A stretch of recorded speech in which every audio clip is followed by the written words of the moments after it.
Hello students. आज मैं class 9th और क्लास 10th से रिलेटेड जो एक इम्पोर्टेंट टॉपिक निर्देशांक ज्यामिति है उसके बारे में डिस्कस करने जा रहे हैं। निर्देशांक ज्यामिति का एक्चुअल एप्लीकेशन होता है कि किसी भी प्लेन में, किसी भी सतह में, किसी भी बिंदु का स्थिति को बताने के लिए हम निर्देशांक ज्यामिति पढ़ते हैं, है ना। जिससे अगर ये बिंदु ए है, एक ये पॉइंट ए है, इसका निर्देशांक अगर हमें फाइंड करना होगा ये बिंदु कहाँ पर है, तो हम सबसे पहले किसी भी इस वस्तु की स्थिति बताने के लिए एक रेफरेंस लाइन लेते हैं। मतलब निर्देशांक कहाँ से हम किसी भी चीज को मेजर कर रहे हैं, इसके लिए दो मुख्य अक्ष होता है। एक क्षैतिज रेखा होता है जो इस सतह को दो भाग मारता है ना। इस अक्ष को हम एक्स अक्ष कहते हैं, इसे क्या कहते हैं, एक्स अक्ष कहते हैं। और एक ऐसा रेखा जो उदग्र हो, जो इस सतह के उदग्र हो, उसे वाई एक्स कहते हैं। उसे क्या कहते हैं, वाई एक्स कहते हैं। उसे क्या कहते हैं, वाई एक्स कहते हैं।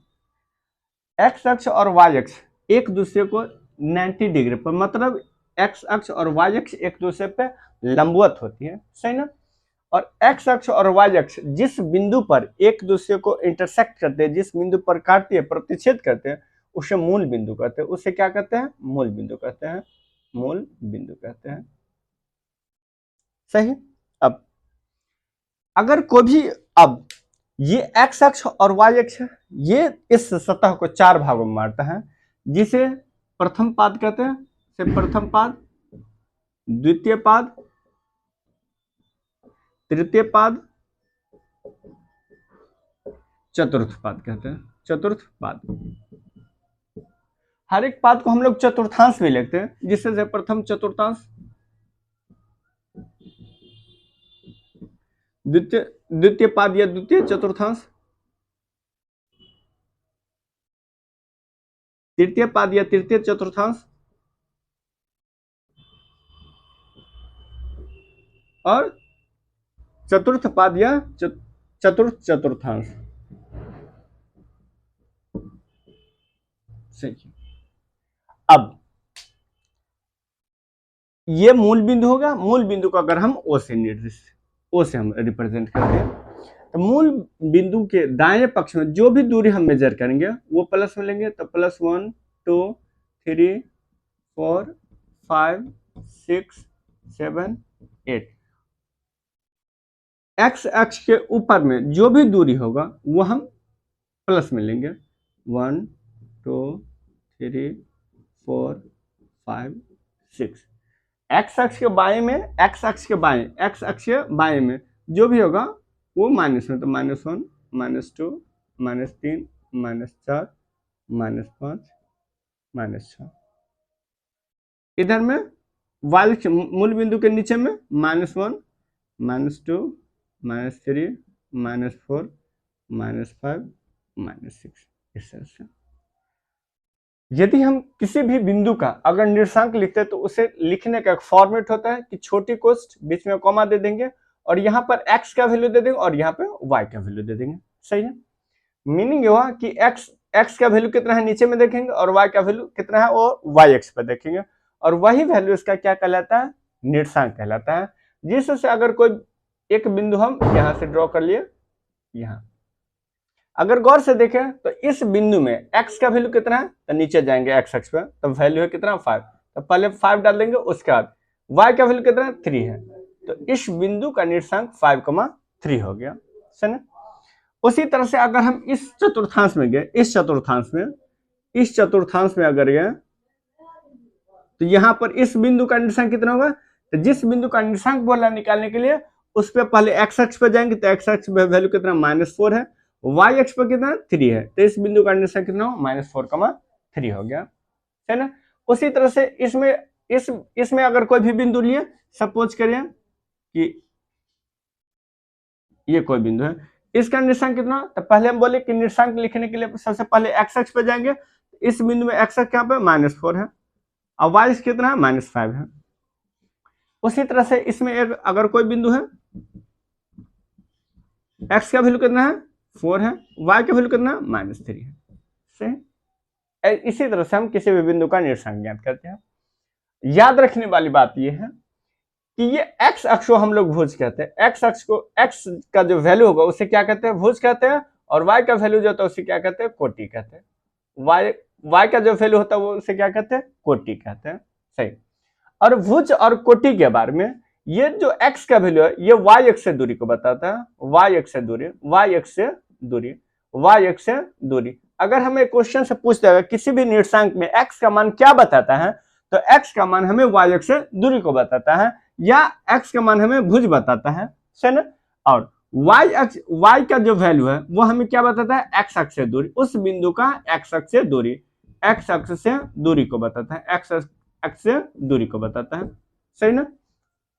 तो भुज कोटि किसी भी अक्ष से किसी भी बिंदु का दूरी कितना होगा ये हमें जानकारी हो गया।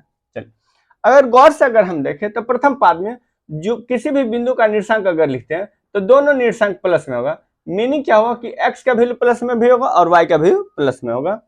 उसी तरह से अगर द्वितीय पाद में गए तो x का वैल्यू माइनस में और y का वैल्यू प्लस में है।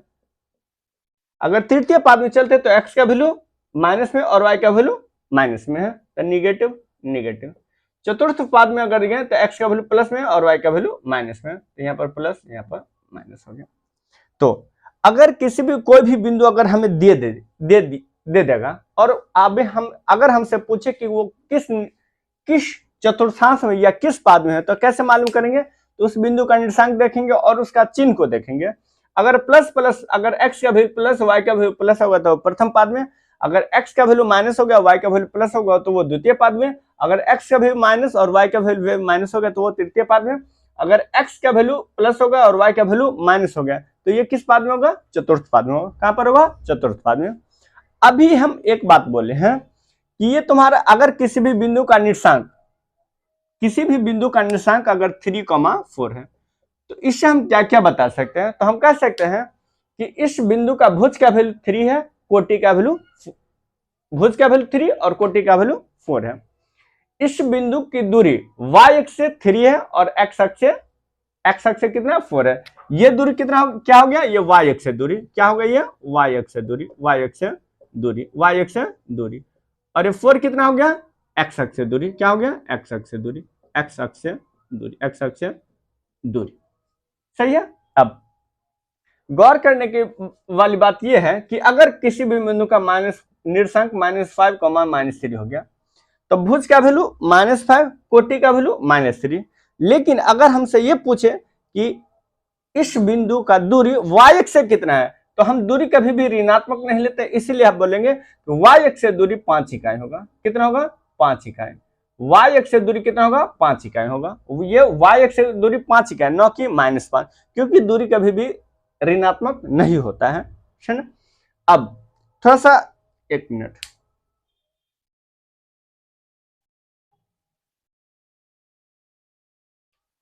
अगर ये आपको y अक्ष है, ये क्या है, x अक्ष है। हम ये बताएं कि किसी भी बिंदु में किसी भी बिंदु के निर्देशांक में अगर किसी भी बिंदु का निर्देशांक 5,7 है, इसका मीनिंग ये हुआ कि इस बिंदु का दूरी y अक्ष से 5 हो गया और x अक्ष से 7 हो गया, सही ना। y अक्ष से दूरी 5 इकाई और x अक्ष से दूरी 7 इकाई हो गया।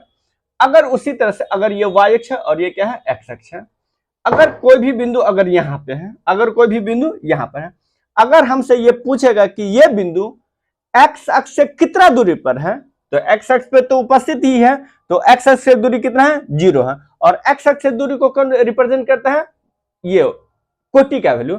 मीनिंग ये हो गया कि a,0। मीनिंग ये हो गया कि अगर कोई भी बिंदु x अक्ष पे होगा तो भुज का वैल्यू कुछ ना कुछ होगा, लेकिन कोटि का वैल्यू 0 होगा।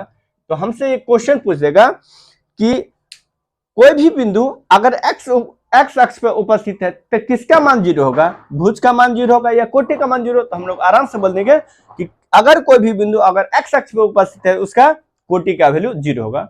उसी तरह से अगर कोई भी बिंदु अगर y अक्ष पे उपस्थित है, y अक्ष में, तो y अक्ष से दूरी को कौन बताता है, भुज बताता है। y अक्ष से उस बिंदु का दूरी y अक्ष से कौन बताता है, तो x का वैल्यू क्या बताता है, y अक्ष से दूरी को बताता है।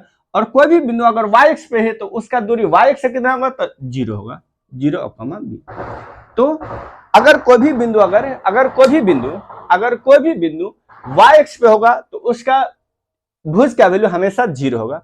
वैसा बिंदु जो y अक्ष पर उपस्थित हो उसका भुज का वैल्यू हमेशा 0 होगा। अब हम मूल बिंदु के निर्देशांक के बारे में अगर देखते हैं, ये मूल बिंदु है। मूल बिंदु किसे कहते हैं? तो x अक्ष और y अक्ष, x अक्ष और y अक्ष एक दूसरे को जहां पर प्रतिच्छेद करते हैं उसी बिंदु को क्या कहते हैं? मूल बिंदु कहते हैं। या दो लंबवत रेखा, ये क्षैतिज रेखा और उदग्र रेखा, क्षैतिज रेखा और उदग्र रेखा जिस बिंदु पर प्रतिच्छेद करती है, एक दूसरे को प्रतिच्छेद करते हैं, उसे क्या कहते हैं? मूल बिंदु कहते हैं। और अब हम देखते हैं मूल बिंदु का निर्देशांक। ये बिंदु x अक्ष से कितना दूरी पर है? तो 0। अगर x अक्ष से दूर 0 है तो इसका मीनिंग क्या होगा? भुज कोटि का वैल्यू 0 होगा। और ये बिंदु y अक्ष से कितना दूरी पर है? 0। तो इसका कहने का मतलब मूल बिंदु का निर्देशांक कितना होता है? 0,0 होता है। मूल बिंदु का निर्देशांक कितना होता है? 0,0 होता है। तो क्लास 9th में हमको निर्देशांक ज्यामिति के इंट्रोडक्शन के बारे में पढ़ना था। तो आई होप आप लोग को क्लियर हुआ होगा कि निर्देशांक ज्यामिति हमको क्या पढ़ना और कैसे हम किसी भी बिंदु का निर्देशांक लिखते हैं। धन्यवाद।